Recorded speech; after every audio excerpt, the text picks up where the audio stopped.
I came home early from work on a Tuesday afternoon, leaving the office around 3 because I had finished a major project and my boss told me to take the rest of the day off.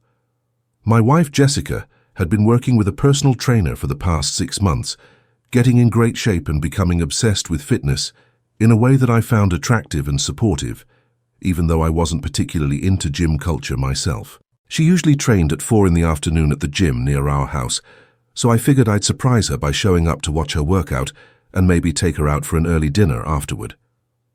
I pulled into the gym parking lot and walked inside with a guest pass, scanning the workout floor for Jessica and her trainer, a guy named Derek who she talked about constantly with an enthusiasm that I had interpreted as just excitement about her fitness progress.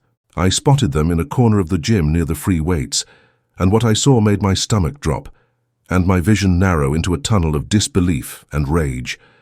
Jessica and Derek were kissing, pressed against the wall, in a spot that was partially hidden from the main floor but visible from where I was standing near the entrance. His hands were on her waist, her arms were around his neck, and they were kissing with an intensity that made it clear this wasn't a first-time impulse, but something that had been going on for a while.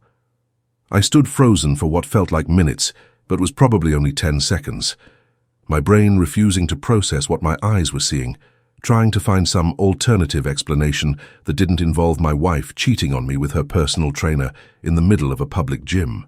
They broke apart, laughing about something, completely oblivious to my presence, and I watched Derek's hand move to Jessica's ass in a proprietary way that made it devastatingly clear that this was an established physical relationship, not a moment of weakness.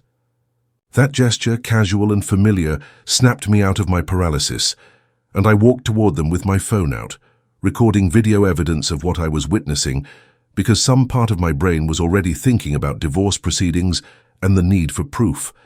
They noticed me when I was about 10 feet away, and I watched both their faces transform from relaxed intimacy to shock and panic in the span of a second. "Marcus, what are you doing here?" Jessica stammered. Stepping away from Derek, like putting distance between them now, would somehow undo what I had just witnessed and recorded. Derek, to his credit, or maybe just his stupidity, tried to act casual. "Hey man, we were just finishing up Jessica's training session." The audacity of that lie, spoken directly to my face while my phone was still recording them, almost made me laugh. "I just watched you kiss my wife and grab her ass, Derek. Don't insult my intelligence by pretending this is a professional training relationship." I turned to Jessica, who looked like she was trying to decide between denying what happened or confessing everything. "How long has this been going on?" My voice was eerily calm despite the rage and betrayal churning in my chest, and that calmness seemed to unsettle both of them more than yelling would have. "Marcus, I can explain," Jessica started, but I cut her off before she could launch into whatever excuse or justification she had prepared for a confrontation she clearly hadn't expected to happen today. "Don't. I don't want to hear explanations or apologies right now. I want you to go home, pack a bag, and stay somewhere else tonight because I can't look at you without wanting to scream. We'll talk about what happens next after I've had time to process this, but you're not sleeping in our house tonight." She tried to grab my arm, tears starting to form in her eyes, but I pulled away from her touch like it was toxic. "Marcus, please, don't do this. It was a mistake. It didn't mean anything. I love you." The cliched phrases that every cheater uses when they're caught made me feel even more disgusted. "You don't get to tell me what this meant after I just watched you making out with your trainer. Go home and pack. If you're not gone in 2 hours, I'll pack your stuff myself and leave it on the lawn." I turned and walked out of the gym without looking back, leaving her standing there with Derek in the scene of their betrayal. I drove to a bar near my office and sat alone in a booth for 3 hours, drinking beer and trying to wrap my mind around what had just happened. Jessica and I had been married for 5 years, together for 7 total, and I had believed we were happy, that our marriage was solid even if it wasn't particularly passionate or exciting. We had a nice house in the suburbs, both had decent jobs. I worked in corporate sales making about $75,000 a year. She worked in HR making around $60,000. We had talked about starting a family soon, maybe buying a bigger house, building the conventional middle-class life that we had both grown up expecting to achieve. And now all of that was gone, destroyed by her decision to sleep with a personal trainer who probably made $40,000 a year, and lived with roommates but who had abs and charm that apparently made him more appealing than the husband who had committed to building a life with her. The humiliation was almost worse than the betrayal. She had cheated with someone who trained her, who I had been paying through her gym membership, who she saw multiple times a week while coming home and pretending everything was normal. How long had this been going on? How many times had she lied to my face? How many times had she slept with him and then come home and slept in our bed like nothing was wrong? When I finally went home around 8 in the evening, Jessica's car was gone, and there was a note on the kitchen counter written in her familiar handwriting that somehow made everything feel more real and permanent. Marcus, I'm staying at my sister's place. I know you don't want to hear this right now, but I need you to know that I never meant for this to happen, and I never wanted to hurt you. Derek and I got close during training sessions, and things just evolved in a way I didn't plan or expect. I'm so sorry you found out this way. Can we please talk tomorrow when we've both calmed down? I love you and I don't want our marriage to end over this. Please give me a chance to explain and fix this. Jessica. The note made me angry all over again because it was full of passive language that avoided taking real responsibility. Things just evolved. She never meant for this to happen, as if the affair was something that happened to her, rather than choices she made repeatedly over what was clearly months of deception. I spent that night alone in the house that suddenly felt empty and contaminated, lying awake in the bed we had shared and wondering how many times she had been with Derek before coming home to me. The next morning, I called a divorce attorney, a guy named Robert Chen, who had been recommended by a colleague who had gone through his own messy divorce a few years earlier. I met with Robert that afternoon and showed him the video I had taken at the gym, explained the situation, and asked what my options were. With video evidence of the affair, you're in a strong position for the divorce, Robert explained. California is a no-fault divorce state, so her infidelity won't affect asset division, but it gives us leverage in negotiations because she'll want to avoid the embarrassment of this becoming public. We can push for favorable terms on dividing assets and make this relatively quick and clean if she's willing to cooperate. I authorized Robert to draft divorce papers and have them served to Jessica, not interested in having long emotional conversations about why she cheated or whether our marriage could be saved. As far as I was concerned, the marriage ended the moment I watched her kiss Derek in that gym. Jessica called me dozens of times over the next few days, leaving voicemails that ranged from apologetic to angry to desperately pleading, but I didn't answer or return any of them. She sent long text messages explaining that the affair had only been going on for 2 months, that it was just physical and didn't mean anything emotionally, that Derek had pursued her and she had been weak and made a mistake, but still loved me and wanted to work on our marriage. Every message made me more certain that divorce was the right choice, because she clearly didn't understand the magnitude of what she had done or why it was unforgivable. The affair wasn't a single mistake or moment of weakness. It was months of deliberate choices to betray our marriage, to lie to my face, to let me believe everything was fine while she was building an intimate relationship with another man. When the divorce papers were served to her at her sister's house, she called me sobbing and begging me to reconsider. Marcus, please don't do this. We can go to counseling. We can work through this. I'll do anything to fix our marriage. Please just give me one more chance. I finally answered that call just to tell her directly, there's nothing to fix. You destroyed our marriage and I'm done. Sign the papers and let's both move on.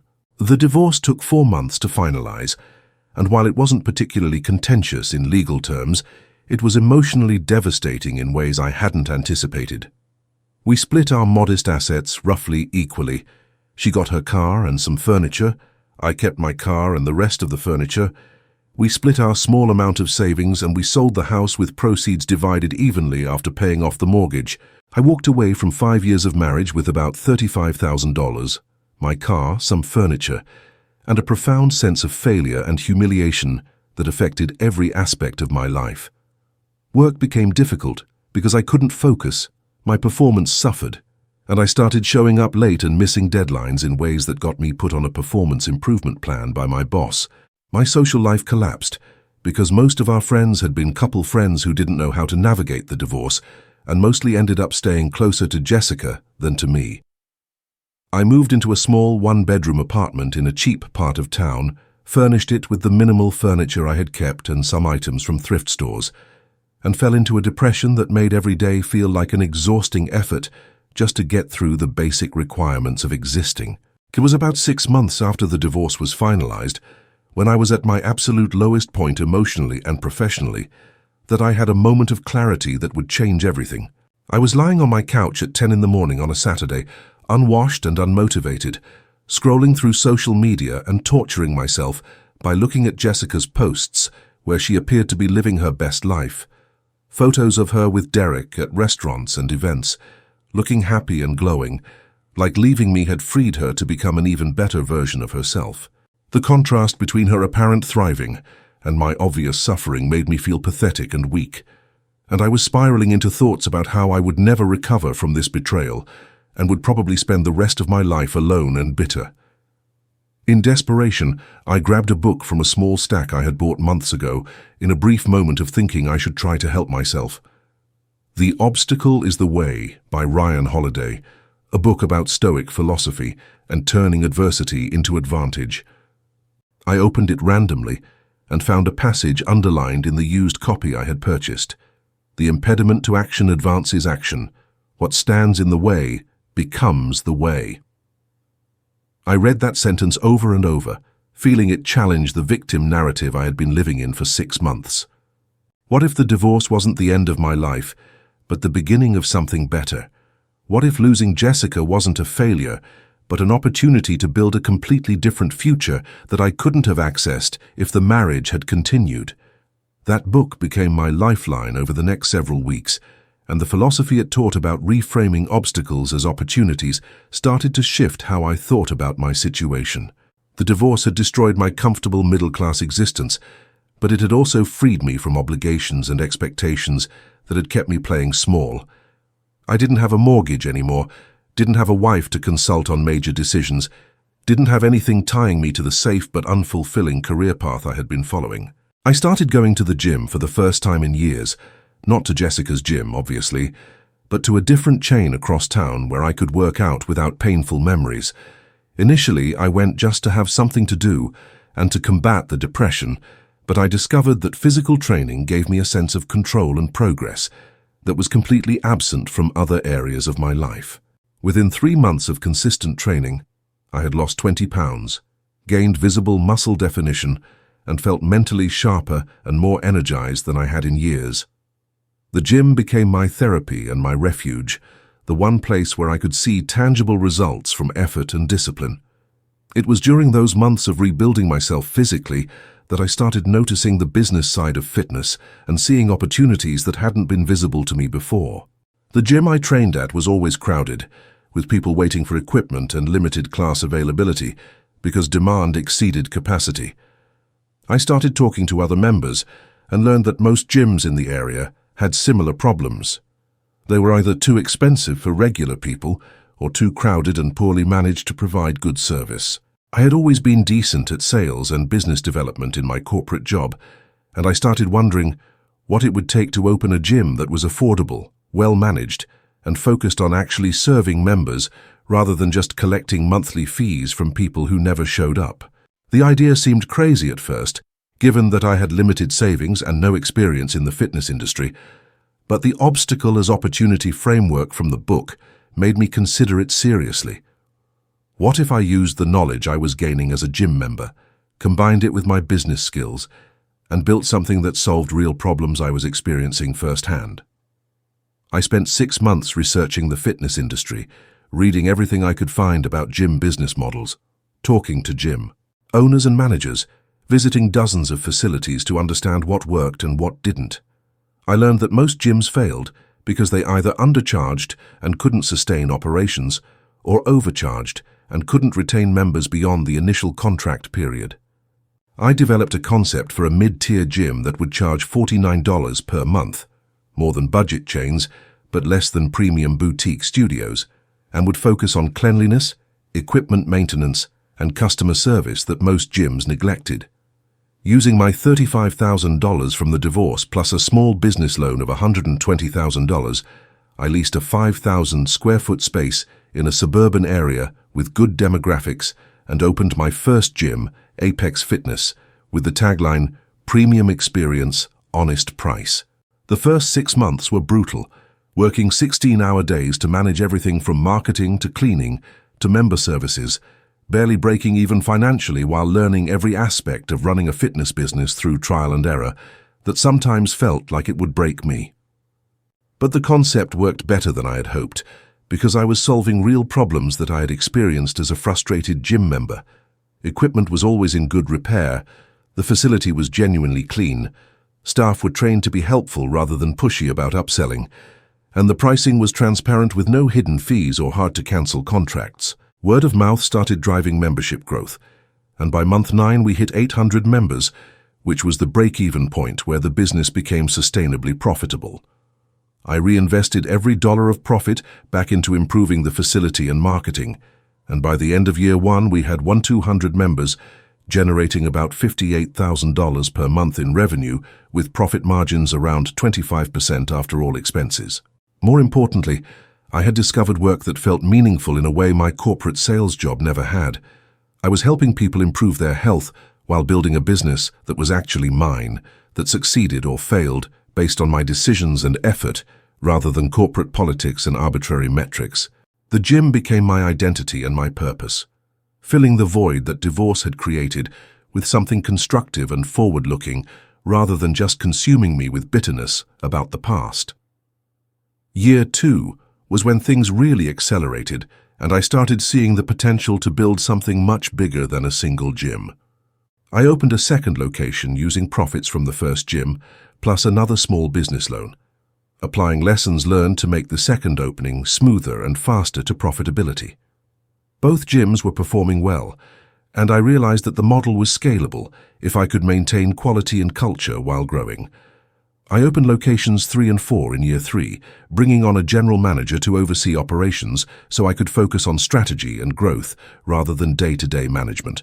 By year 4, I had 7 gyms across the metro area, about 8,500 total members, and was generating approximately $4.2 million in annual revenue, with net profit around $900,000 after paying all staff, expenses, and loan payments. I had gone from a depressed divorced guy living in a cheap apartment and barely functioning at a corporate job to a business owner with growing wealth and a genuine sense of accomplishment. The transformation wasn't just financial. I was in the best shape of my life, had developed real business acumen and leadership skills, and had built something from nothing using the obstacle of divorce as the catalyst for becoming someone I never would have become if the comfortable marriage had continued. It was during year 5, when I was opening my 10th gym location, and the business had become genuinely successful, with over 12,000 members and revenue approaching $7 million annually, that fate delivered an ironic twist I never could have anticipated. I was at the new location overseeing final setup before the grand opening when my operations manager brought someone over for an interview I hadn't been planning to personally conduct. "Marcus, this is Derek Williams. He's applying for the head trainer position at this location and has impressive credentials. I thought you might want to meet him before we make a final decision, since this is a key role." I looked up from the equipment checklist I was reviewing, and the moment I saw his face, I recognized him instantly. Even though it had been 5 years, and he looked older and less polished than I remembered.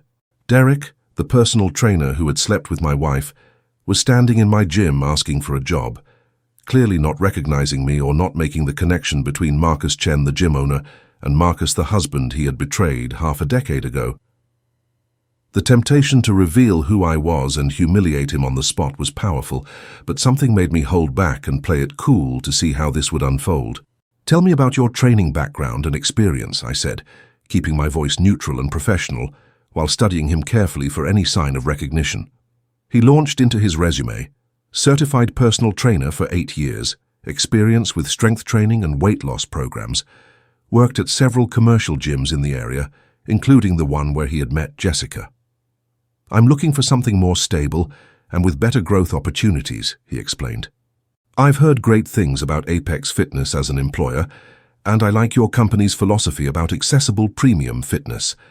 I think I could contribute a lot to building your training program at this new location." He was articulate and presented himself well, clearly having matured in his career since the last time our lives had intersected. I asked detailed questions about his training philosophy, his client retention rates, his approach to working with beginners versus advanced athletes, all while he remained oblivious to the fact that he was interviewing with someone whose life he had helped destroy. My operations manager looked impressed with Derek's answers and clearly wanted to hire him based on credentials and presentation. After the interview concluded and Derek left believing he had made a good impression, I pulled my operations manager aside and told her I needed to think about this candidate overnight before making a decision. That evening, I sat in my home office, a real office in a real house I had bought with cash from the business profits, so different from the depressing apartment I had lived in during the worst period, and wrestled with what to do about Derek. Part of me wanted revenge, wanted to hire him just so I could reveal who I was, and then fire him publicly, making him feel the humiliation and powerlessness that I had felt watching him with Jessica 5 years ago. But another part, the part that had been shaped by building this business and reading philosophy about turning obstacles into opportunities, recognized that revenge would be empty, and keeping this connection to my past would only contaminate the future I was building. I decided on a middle path. I would hire Derek because he was genuinely qualified, and the gym needed a good head trainer, but I wouldn't reveal our connection unless circumstances forced the issue. Let him work for me unknowingly, proving every day that I had risen above our shared history to a position where he was just another employee rather than someone who had power over my life. Derek started at the new gym 2 weeks later and quickly proved to be an excellent trainer who connected well with clients and helped build the training program I wanted at that location. I watched him from a distance through reports and occasional visits to the gym, and he remained completely unaware that his boss and owner was the man whose wife he had slept with years ago. There was a strange satisfaction in that dynamic. He came to work every day, trained clients, collected his paycheck from a company I had built, while I had moved so far beyond that period of my life that he was just another employee in an organization that employed over 100 people across 10 locations. The power dynamic had completely flipped without him even knowing it, and that felt like more meaningful justice than any dramatic confrontation or revenge scenario could have provided. I had taken the worst thing that ever happened to me and used it to build something substantial while he was still training clients for an hourly wage, unaware that his new stable employer was someone he had wronged so deeply. It was about 3 months after Derek started working at my gym when Jessica reappeared in my life in a way that brought everything full circle. I received a LinkedIn message from her late one evening, the first direct contact we'd had in over 5 years since the divorce was finalized. "Hi, Marcus. I know this message might be unwelcome, and I'll understand if you don't respond.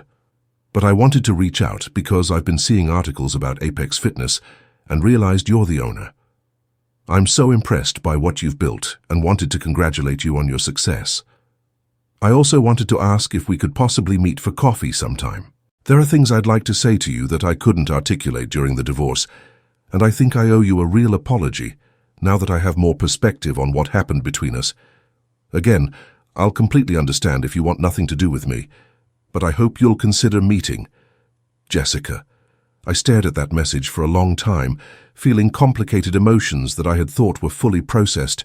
The fact that she was reaching out now, after my success had become visible and public, made her motives immediately suspect. But curiosity about what she wanted to say, and maybe a desire for closure that I hadn't realized I still needed, made me agree to meet her for coffee the following week.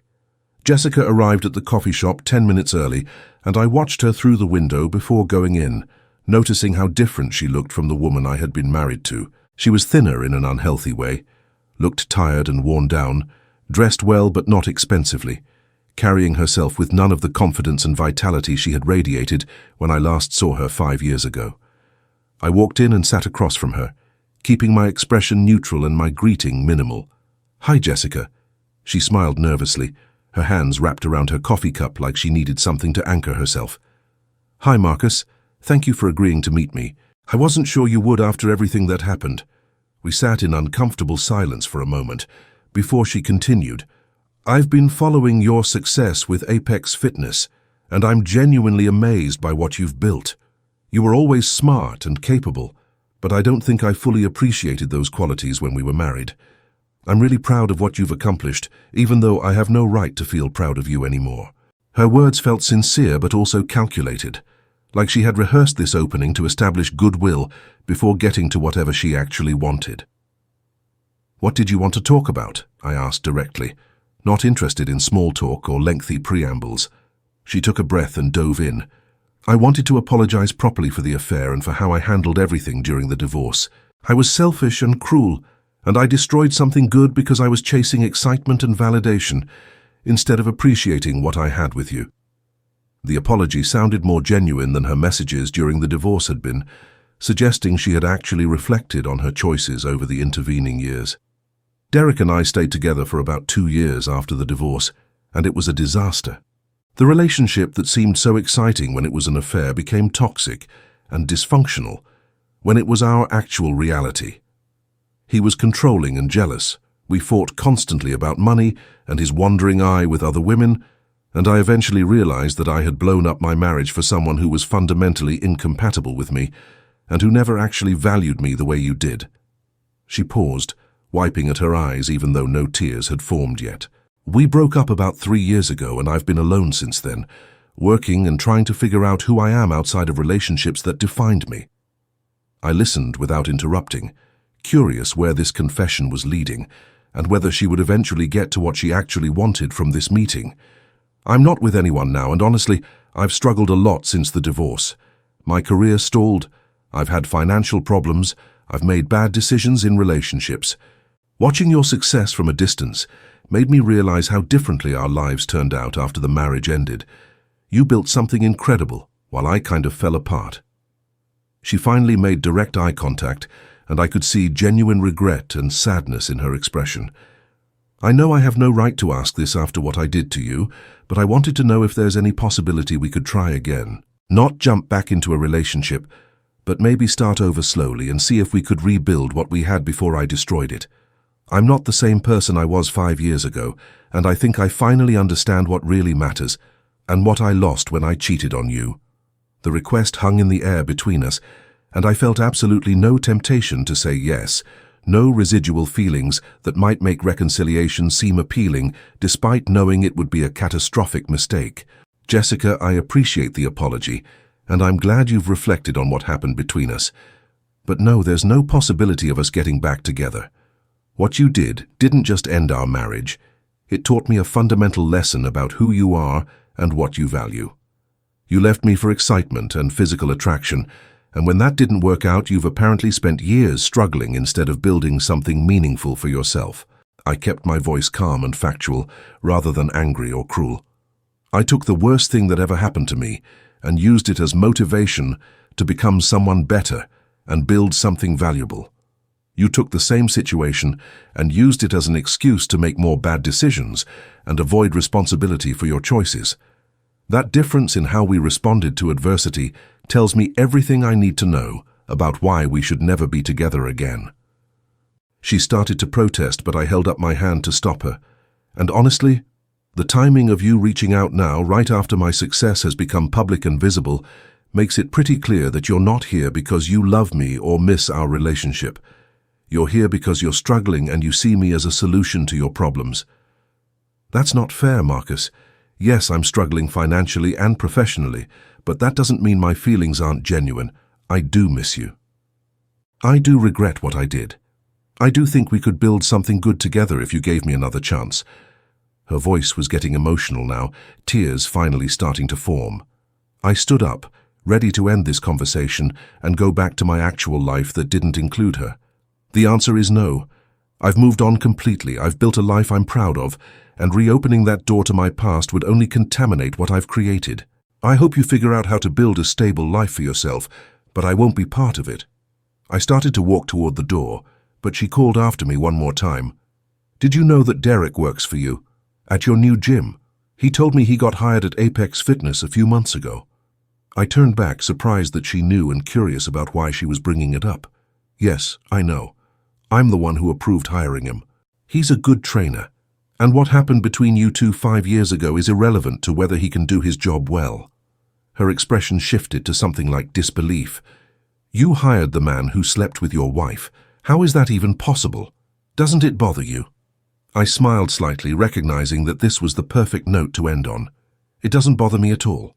He works for me now, which means I've moved so far beyond what happened that he's just another employee in a company I built from nothing. That's the difference between how we handled the divorce, Jessica. You're still stuck in it 5 years later, while I've built something that makes that entire period of my life feel small and irrelevant. Goodbye.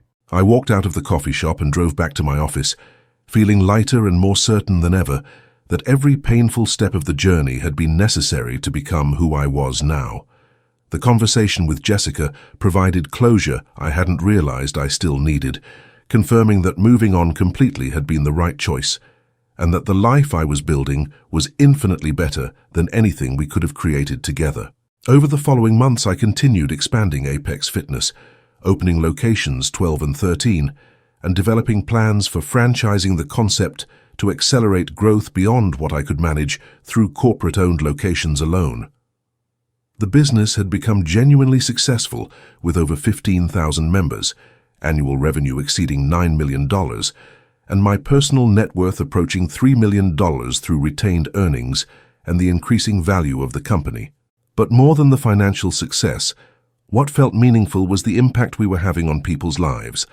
Thousands of members who were getting healthier, dozens of employees who had stable careers with growth opportunities, a business model that proved you could be profitable while genuinely serving customers rather than exploiting them. I had built something I was proud of that honored the obstacle as opportunity philosophy that had saved me during my darkest period. About 2 months after meeting with Jessica, Derek came into my main office asking to schedule a meeting with me directly, which was unusual since trainers typically went through their gym managers rather than requesting FaceTime with the owner. "I have something important I need to discuss with you privately," he said when my assistant asked what the meeting was regarding. I agreed to meet with him the following day, curious about what could be so urgent that he felt the need to bypass normal channels. When he arrived at my office, he looked nervous in a way I had never seen during his time working at the gym, and he asked if he could close the door for privacy. "Mr. Chen, I need to tell you something that I should have disclosed when I was hired, and I'm worried about what will happen when you find out." He took a breath and continued. "A few days ago, my ex-girlfriend reached out to me and mentioned that she had met with you for coffee. When she said your name and described you, I realized that you're the Marcus Chen, whose wife I had an affair with 5 years ago. I swear I didn't recognize you during my interview. It's been 5 years, you look completely different. And honestly, I wasn't paying close attention to your last name at the time because I was focused on getting the job. But now I know, and I wanted to come clean and apologize directly for what I did before you found out some other way and fired me." I let him sit with his anxiety for a moment before responding, watching him fidget and avoid eye contact like a kid called to the principal's office. "I've known who you were since the day you interviewed, Derek. I recognized you immediately, and I made the decision to hire you anyway because you were qualified for the position. And what happened 5 years ago has nothing to do with whether you're a good trainer." He looked up in shock, clearly not having expected that response. "You knew this whole time, and you hired me anyway?" I nodded, leaning back in my chair. "The affair ended my marriage, but it also freed me to build all of this. In a weird way, you did me a favor, even though that wasn't your intention. My ex-wife is apparently still struggling with the consequences of her choices 5 years later, while I've moved so far beyond that period that it feels like it happened to a different person. You're just an employee here, Derek, a good one based on your performance reviews. What happened between you and Jessica is ancient history that has no bearing on your employment as long as you do your job well." The relief on his face was visible, but there was also something like shame or recognition of the power dynamic between us. "I don't know what to say," he admitted. "Thank you for giving me a chance despite what I did. And for what it's worth, I'm genuinely sorry about the affair. I was younger and stupid and didn't think about the damage I was causing to real people's lives. Seeing what you've built and how you've handled this makes me feel even worse about who I was back then. I appreciated the apology, but didn't need it for my own healing." I accepted the situation years ago, Derek. You don't owe me anything except good work and professionalism while you're employed here. Keep doing what you're doing.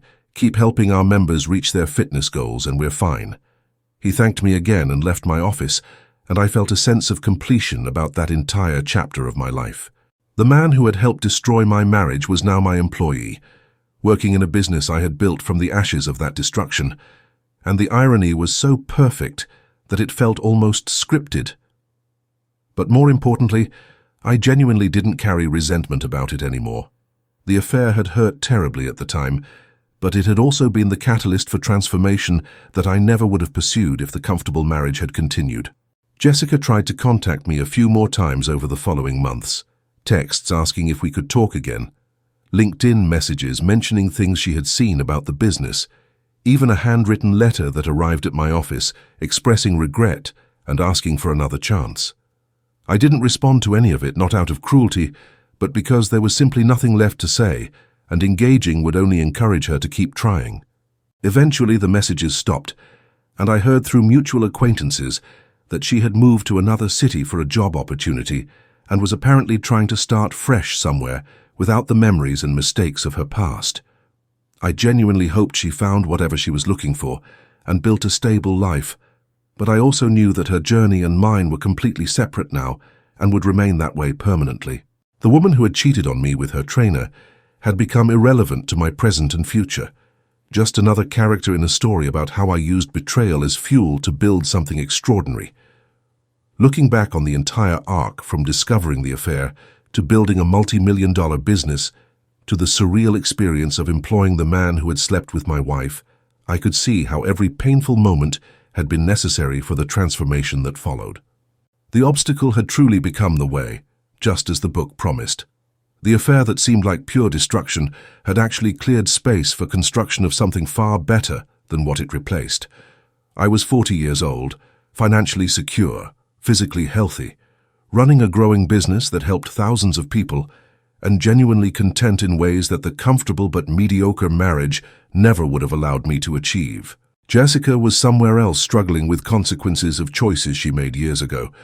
Derek was just another employee in a company that would likely outlast both of our memories of what happened between us, and I was free to keep building without the weight of past betrayals limiting what was possible. The gym business continued to grow, eventually expanding to 20 locations, with plans for franchising that would turn Apex Fitness into a regional and potentially national brand, and every success felt earned through the hard work of turning devastation into opportunity rather than just inherited or lucky. That was the real victory. Not revenge or vindication, but becoming someone who could genuinely thank the obstacle for forcing growth that comfort never would have provided.